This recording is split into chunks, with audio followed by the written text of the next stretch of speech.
이때 제자들이 돌아와서 예수께서 그 여자와 말씀을 나누시는 것을 보고 놀랐다. 그러나 예수께 웬일이십니까? 하거나 어찌하여 이 여자와 말씀을 나누고 계십니까? 하고 묻는 사람이 한 사람도 없었다. 그 여자는 물동이를 버려두고 동네로 들어가서 사람들에게 말하였다. 내가 한 일을 모두 알아맞히신 분이 계십니다. 와서 보십시오. 그분이 그리스도가 아닐까요? 사람들이 동네에서 나와서 예수께로 갔다. 그러는 동안에 제자들이 예수께 랍비님 잡수십시오 하고 권하였다. 그러나 예수께서는 그들에게 말씀하시기를 나에게는 너희가 알지 못하는 먹을 양식이 있다 하셨다.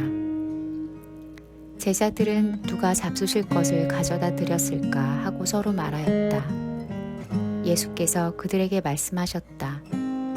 나의 양식은 나를 보내신 분의 뜻을 행하고 그분의 일을 이루는 것이다.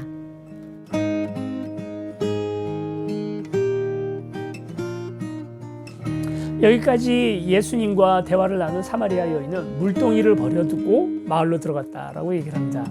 상징적인 행동인 거죠. 어떻게 보면 이 물리적 법칙, 이 땅의 법칙에서부터 그 한순간만이라도 자유해진 거예요. 그럼 물동이는 버려둡니다. 이 물동이 없이 어떻게 물을 마셔요? 그러나 지금 이 여인은 더욱 차고 시원하고 맛있는 물을 지금 마신 중이에요. 그래서 마을을 향하여 들어가죠. 그리고 드디어 커밍아웃 합니다. 예전 같으면 상상도 못할 일이에요. 동네 사람들 피해 다니기 바빴고, 그래서 정오에 물들어 나왔던 이 여인이 이제는 마을 사람들 앞에 갑니다. 자기의 과거, 나의 부끄러웠던 과거, 다른 사람들에게 숨기고 싶었던 과거 같은 거 이제 다 청산한 거예요.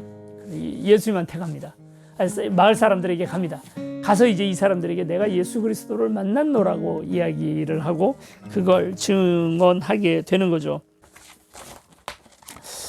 그래서 그걸 증언한 이 사마리아 여인의 이야기를 사람들이 듣고 다 예수님에게 나왔다는 것입니다.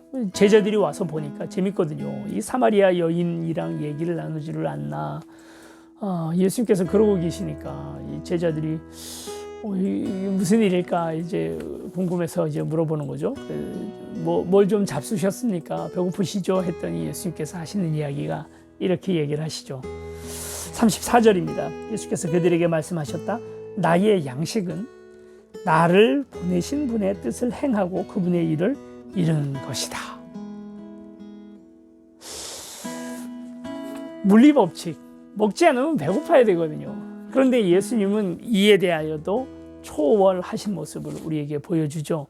이걸 보여주시는 이유는 사실 오늘 우리에게도 이것을 보여주기 위해서입니다.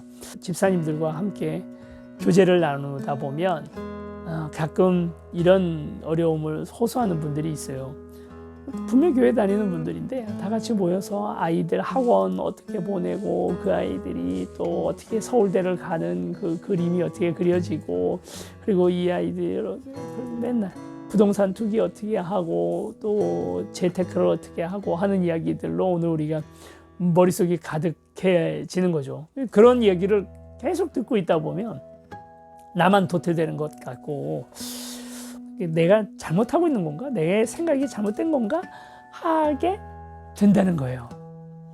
그런데 여러분 어떻습니까? 오늘 우리의 기쁨은 이 안에 있지 않다는 거예요. 6명의 남편을 가졌던 사마리아 여인에게 예수님께서 너를 채울 수 있는 것이 이 우물에서 나오는 물이 아닌 것처럼 내가 너에게 하늘로부터 주는 물이 너를 채워줄 수 있다라고 말씀하시는 것처럼 오늘 우리 안에 있는 여러 가지 욕구들, 가지고 싶어하는 것들, 또 더 받고 싶어하는 많은 것들의 진정한 욕구는 어디서부터 채워질 수 있겠습니까? 그건 하나님의 일을 할 때에 채울 수 있다는 거거든요.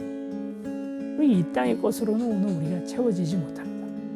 우리는 우리의 태생 자체가 땅으로부터 흙으로부터 지어진 존재이기도 합니다만 또 다른 한편에서 영혼을 가지고 있는 그래서 영적인 욕구에 대해서도 민감한 것이 바로 오늘 우리거든요. 하나님의 일을 하는 것, 하나님 나라, 하나님께 순종하는 것, 이게 우리에게 진정한 기쁨을 주는 거죠. 그러니 더 많이 가지는 것, 우리가 기도 열심히 해서 부동산 값이 올랐어요. 우리가 기도 열심히 해서 승진을 했어요 하는 것이 우리에게 주시는 기쁨보다 진정한 기쁨이 오늘 우리에게 있을 수 있다는 것이죠.